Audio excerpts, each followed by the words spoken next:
Back again in Adobe Premiere. This is the 2023 Adobe Premiere kind of basic tutorial. This video is just going to be on cuts. We are still in the editing workspace. If I go up here to the top right, click on workspaces, you can see we're still in editing. This little side over here is our source window. This is our actual edit cut window. So whatever we edit will appear here, and then you'll see a linear representation of it here on this side. So if I double click on a shot, you'll see that the shot changes. If I double click on another shot, it's going to come back again. So here we are, right? So there's a couple different ways to get footage onto our timeline down here, which will then appear up here. One is I can just click and hold and drag the shot into my window. And when you do that for the first time, this is when it's going to ask you this question. This clip does not match the sequence settings. Change sequence to match the clip settings. So this goes way back to when we were setting up a project and we started a new timeline or a new sequence. And remember, there was a whole bunch of lists of different file types that cameras could produce, and I told you don't worry about what your file type is. If you can match it perfectly, you're going to have another chance to do it. So this is where that happens. So when you drag new footage onto your timeline, it's going to ask if the sequence settings don't match the clip settings. It's going to ask, do you want to change the sequence settings to match your clip? And you can say yes, I would like to do that. So I click on it, and now my sequence settings match my clip. So it couldn't match them perfectly, which is why it has this yellow line up here. A yellow line just means that the footage needs to be rendered. And if it's a yellow line, it'll still play. You're still in good shape. If it's a red line, you'll have to actually render it to get it to work correctly. So if you want me to show you kind of how that works, I have the footage, so now it's deselected, so I'm going to select it. If I go up here to sequence settings and I render selection, oh, it didn't render it. Let me try it again. I'm just going to render in out. So I'm going to go here and render my in and out, which is the whole timeline. And you'll see this thing pop up, and it's just rendering this clip. And then you're going to see that line turn from yellow to green once the clip is completely rendered, which this doesn't have anything to do with actually making cuts, but it's something you're going to need to know how to do. You might run into footage that's just laggy and isn't running properly.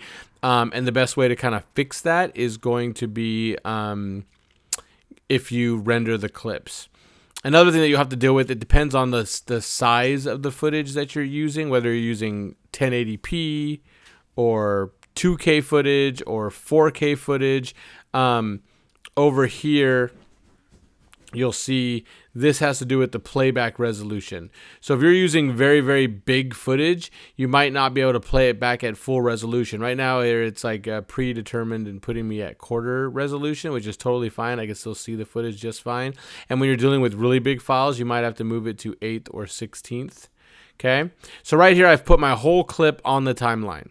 Okay, and I don't know if you can hear the audio that's coming from the clip. I'm not sure if you'll be able to hear that yet or not.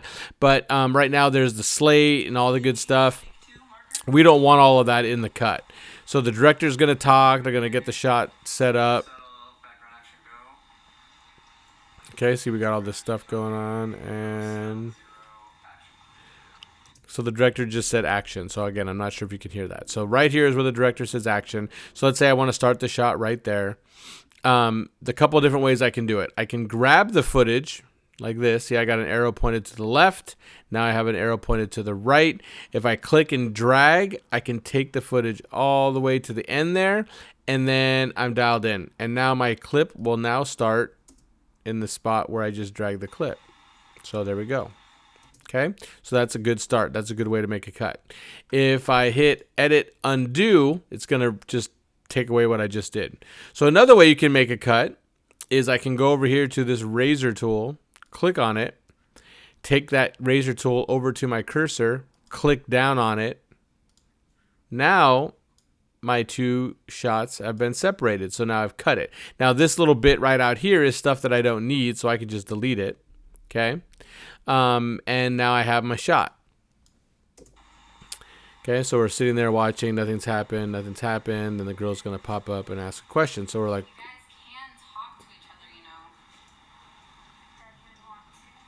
so there's a shot, right? So let's say that's what I want to use.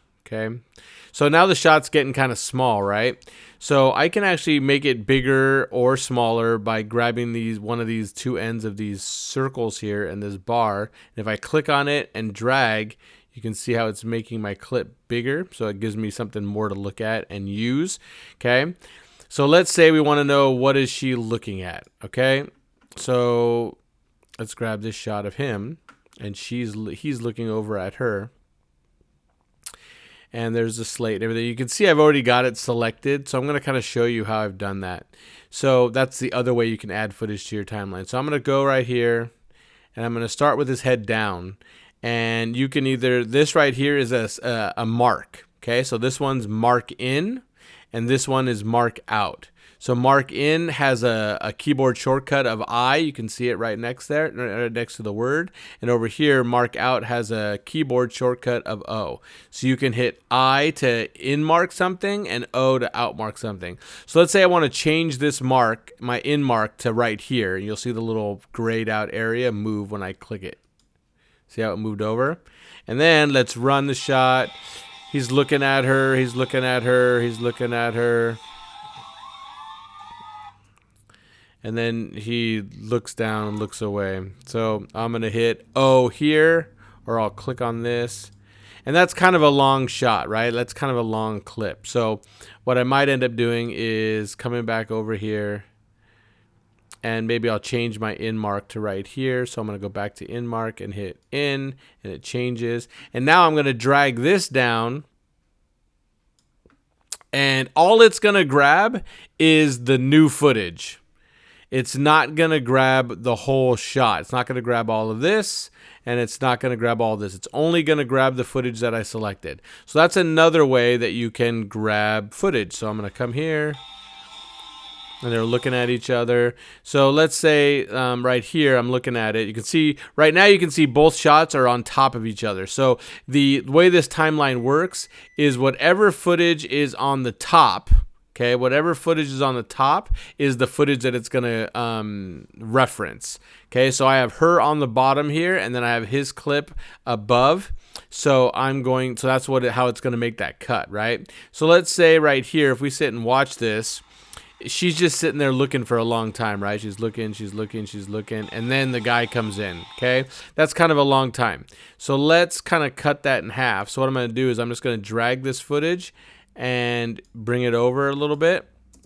And now you're going to see that the look is going to be a lot less. So they're looking at each other, and then he's going to look away.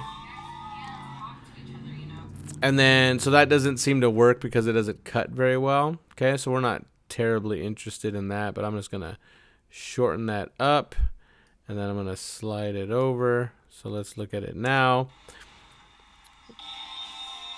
We're not worried about the audio right now. I don't know if you could hear the audio. You guys can talk to each other, you know. Okay, so that works. That looks like a little bit better cut, right? So those are the different ways you can bring footage onto the timeline. Now, if you don't want to have footage above other footage, like you want to kind of combine them, like if I just grab this and pull it down, you're going to see that it actually separated her clip and made it separate clips. Okay, so I grab this. Now that clip is separate. And you'll see it appears the same way, right? So there she is. There's he is. He's going to look away. And then she's going to... Okay, so there's that clip.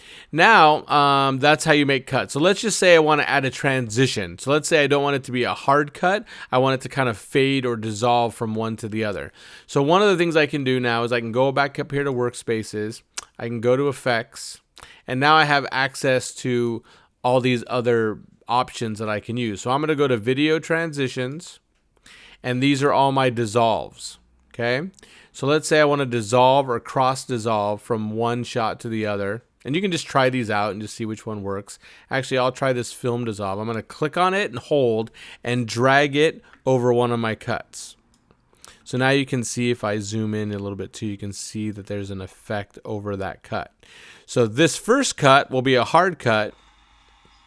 And then the next time it's going to fade, it's going to be more of a fade over to her.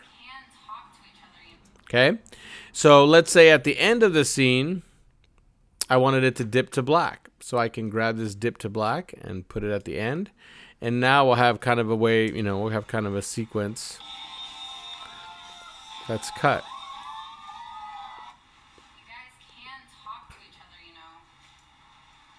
Okay, so those are the different ways you can make transitions or adjust things in a cut. Well, we're not worried about audio. We're not worried about any of that right now. That's just kind of how you kind of mess around, and you can play with all that good stuff.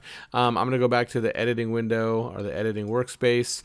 But if you've got any questions on that, that's just some basic ideas about how you get footage onto your timeline and how you make some basic cuts.